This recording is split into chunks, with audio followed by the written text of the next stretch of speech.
This is a CBS News special report. I'm Scott Pelley in Copley Square in Boston. Good day. It is a cool and rainy and blustery day in Boston. It was a year ago today, at this hour, that bombs exploded at the Boston Marathon. But today, this city and the entire nation will pause to remember the victims, their families, and the incredible acts of courage that the world witnessed that day. We're just across from the marathon finish line on Boylston Street.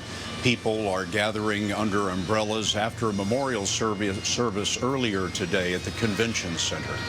At 2:49 Eastern Time, the time of the first two bombs last year, the crowd here will fall silent. Then, church bells will toll and a flag will be raised. The bombings killed 8-year-old Martin Richard, 29-year-old Crystal Campbell, and 23-year-old Liu Lingji. More than 260 others were wounded. 3 days later, of course, MIT police officer Sean Collier was shot to death in his cruiser, allegedly by the bombing suspects. Jeff Glor is here with us in Boston. And Jeff, you went to the memorial earlier inside, and tell us what happened there. Families walking out right now. Vice President Biden said at the end of that service, we own the finish line. That's a lot of what this day is about. We talked to victims and family members these past couple days. They live in this city. They've been in the Back Bay, but many of them have not been back to the finish line. Many of them have not seen the barricades up and the finish line up. They want to be here today to reclaim this space, they say, to take it and make it theirs. And with the beginning of the ceremony, we will fall silent and let you watch the commemoration of that day 1 year ago. To a land that's free. Let us all be grateful for a name so fair. As we raise our voices in a solemn prayer.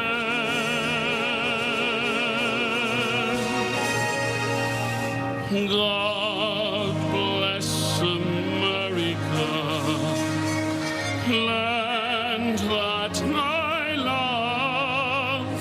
Stand beside her and guide her through the night with a light from above. From the mountains to the prairies to the ocean, white with gold. God bless America, my home sweet home. God bless America, my home sweet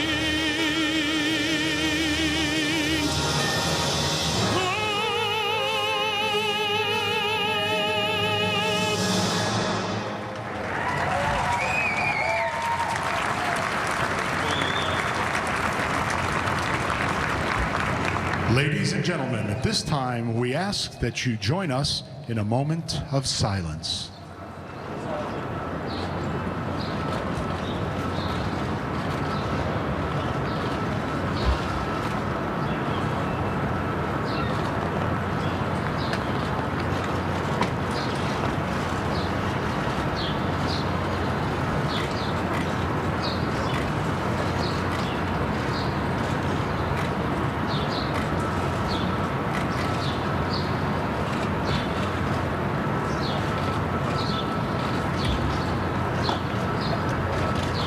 Thank you.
and the rocket's red glare, the bombs bursting in air, gave proof through the night that our flag was still there.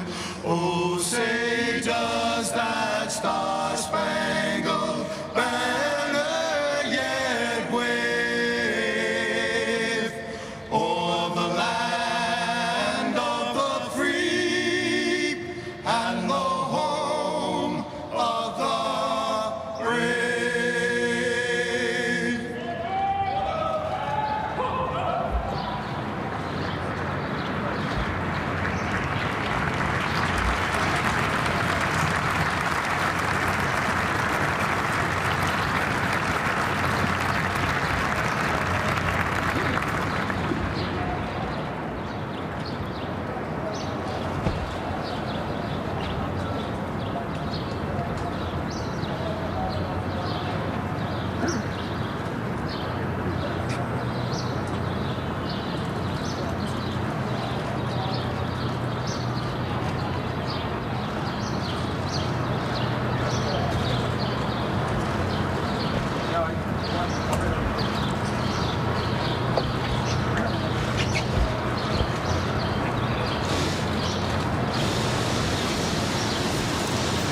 And so, with the Star-Spangled Banner and Old Glory raised high again over Boylston Street, the ceremony ends commemorating that terrible day 1 year ago this day when 2 bombs exploded near the finish line of the Boston Marathon, killing 3 people and wounding more than 260. There you see the Vice President, and to the Vice President's left, Deval Patrick, the Governor of the state of Massachusetts. The Vice President said today that they were reclaiming the finish line in the name of the country. President Obama said earlier today the images that we remember from this moment a year ago are not the images of smoke and chaos, but the images of compassion, kindness, and strength. Jeff Glor, you were in the longer memorial ceremony earlier today. Give us a little bit more insight into what happened there. The victims and the families really talk about this now as one big family. You know, 4 died, at least 16 amputees, dozens more were hurt. They have leaned on each other over this past year, and they continue to do that today.